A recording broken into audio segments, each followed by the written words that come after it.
I will say कि आपका जो रिदम बना हुआ है, आपका जो स्टडी टेबल पे बैठ के पढ़ने की हैबिट बनी है, उसको कंटिन्यू रखिए और मल्टीपल रिवीजन कीजिए। समझ में? एक चीज और मैं ऐड करना चाहूंगा, आप क्या करें, मल्टीपल रिवीजन। एक बार पढ़ लिया, सारे फॉर्मूले देख लिए, हाँ, फिर उसके वापस से शॉर्ट नोट जो आपके पास है, या फिर एक बार वापस से नोट से, जब आप सेकंड टाइम जाते हो तो टाइम कम लगता है, तीसरी बार जाते हो तो सर और कम लगता है। समझ में आएगी नहीं? समझ? तो मल्टीपल रिवीजन करनी है। और जिसको रिवीजन करने का तरीका मेरे ख्याल से समझ में आता है, नोट्स खोल के बैठो, लाइन बाय लाइन मन में बोलते हुए पढ़ते जाओ। अच्छा, ये फॉर्मूला ये होता है, फॉर्मूला लिख लिख के देखो। अगर कोई डिफिकल्ट फॉर्मूला है तो फिर कॉन्सेप्ट देखो। कॉन्सेप्ट अगर आपको नहीं समझ में आता है, आपको लगता है कि इस कॉन्सेप्ट में लैग कर रहा हूं, क्या बात लिखी हुई है, फटाफट जाइए उस वीडियो पर और उस वीडियो का वही पार्ट फटाफट सुन लीजिए। तो this is the way of revising, और रिवाइज करना स्टार्ट कीजिए प्लीज। इंपॉर्टेंट क्वेश्चंस की लिस्ट, इंपॉर्टेंट टॉपिक्स की लिस्ट आप तक ऑलरेडी पहुंचा दी गई है, वो अभी भी वैलिड है। तो सारी चीजें आपके पास है, उसी प्रेफरेंस ऑर्डर में ब्लॉक भी आपको बना के दिखाए थे।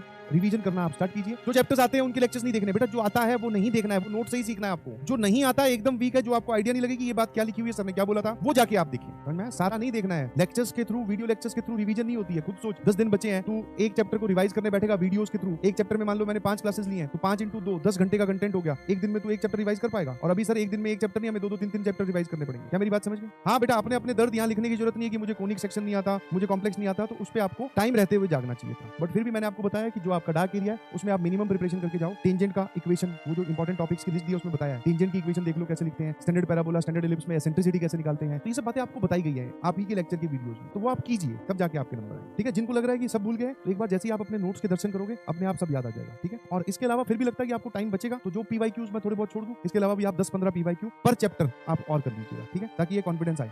ये बात बहुत इंपॉर्टेंट है, और जो इसको समझ गया वो जानता है उसका क्या फायदा हुआ है जेई मेंस फर्स्ट अटेम्प्ट में, जिन्होंने